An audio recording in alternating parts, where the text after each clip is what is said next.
अस्सलाम वालेकुम जी। आज हम एक वीडियो के साथ और हाज़िर हैं आपके पास।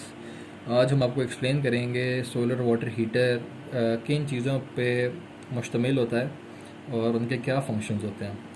तो आपके सामने एक पिक्चर आपको नज़र आ रही होगी, एक डायग्राम जिसमें सोलर वाटर हीटर बना हुआ है और मुख्तलिफ़ पार्ट्स उसके मेंशन हुए हुए हैं। सबसे पहले इसका जो मेन पार्ट होते हैं वो दो होते हैं। एक ये इसका टैंक होता है जिसके अंदर पानी स्टोर होता है, और दूसरा पार्ट इसकी ट्यूब्स होता है जो कि पानी को गर्म करने में मदद करती हैं या गर्म करती हैं।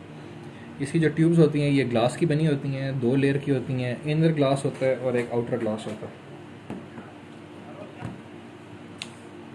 इनर ग्लास में ऐसी कोटिंग हुई होती है जो कि पानी को गर्म करती है, हीट एब्जॉर्ब करके पानी में ट्रांसफ़र करती है। उसके बीच में वैक्यूम होता है जो कि अंदर की हीट को बाहर नहीं निकलने देता और पानी अंदर गर्म रहता है।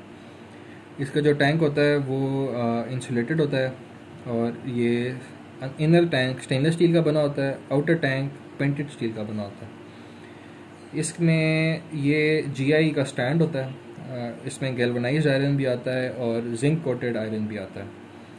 बाकी ट्यूब जुड़ती है टैंक के साथ, एक सील लगती है बीच में जो कि एक सीलेंट के तौर पे काम करती है। सील आप समझ ही गए होंगे। और इसके अलावा ऊपर से इसमें एक असिस्टेंट टैंक कुछ जगहों पे लगता है जहाँ पे मैनुअल सिस्टम हो, ऑटोमेटिक ना हो या बिजली का मसला हो। ये एक फ्लोट की जगह काम करता है या फ्लोट की तरह काम करता है। एक फ्लोट वॉल इसमें लगा होता है, जितना पानी इसको चाहिए होता है वो इसके अंदर भर जाता है और बाकी इसे ऊपर से ये उसको बंद कर देता है।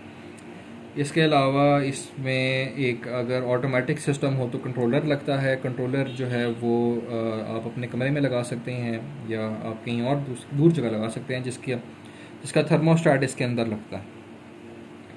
इसके अलावा कोई आपका सवाल हो तो आप हमारे वीडियो के नीचे क्वेश्चन पूछ सकते हैं, उसका हम कोशिश करेंगे कि आपको जवाब दे दें। उसके अलावा हम आपका अपना पेज का लिंक और डिस्क्रिप्शन बॉक्स में डाल देंगे पेज के लिंक को, वहाँ से भी आप हमें एक्सेस कर सकते हैं। बहुत शुक्रिया। अल्लाह हाफ़िज़।